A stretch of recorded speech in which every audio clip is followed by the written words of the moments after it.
मुंबई, देशाची आर्थिक राजधानी. पण आज या शहरात एका निष्पाप चिमुकल्याचा जीव गेला. आणि सर्वात मोठा प्रश्न हा अपघात होता की प्रशासनाच्या निष्काळजीपणामुळे झालेला मृत्यू. चेन्नईच्या 11 नंबर रोडवर शाळेत जाणाऱ्या विद्यार्थ्यांनी भरलेल्या बसवर अचानक एक प्रचंड झाड कोसळलं. क्षणभरात बसचा चक्काचूर झाला. बसमध्ये बसलेली लहान मुलं जीवाच्या आकांताने ओरडत होती. कोणी रडत होतं, कोणी रक्ताने माखलं होतं, तर कोणी आपल्या मित्राला उठवण्याचा प्रयत्न करत होते.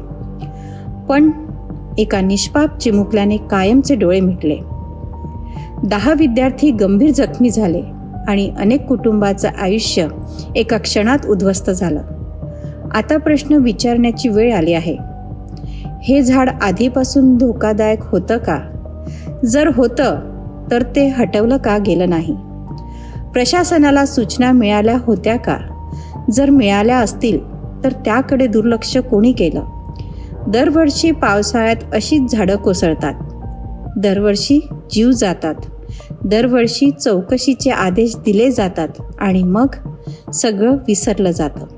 पण ज्या आईने सकाळी आपल्या मुलाच्या कपाळावर प्रेमाने हात फिरवला, डबा भरून दिला, लवकर ये असं म्हणत शाळेत पाठवलं, त्या आईला संध्याकाळी आपल्या मुलाचा मृतदेह पाहावा लागला.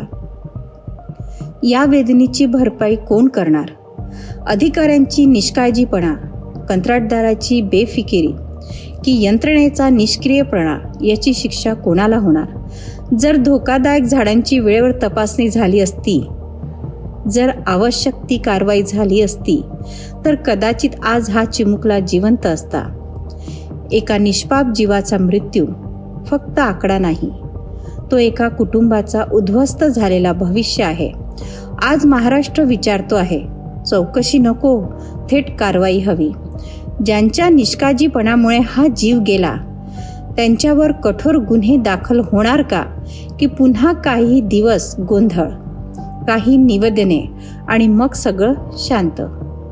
जर आजही जबाबदारी निश्चित झाली नाही तर उद्या पुन्हा एखादी शाळेची बस, पुन्हा एखादा निष्पाप जीव आणि पुन्हा तेच अश्रू.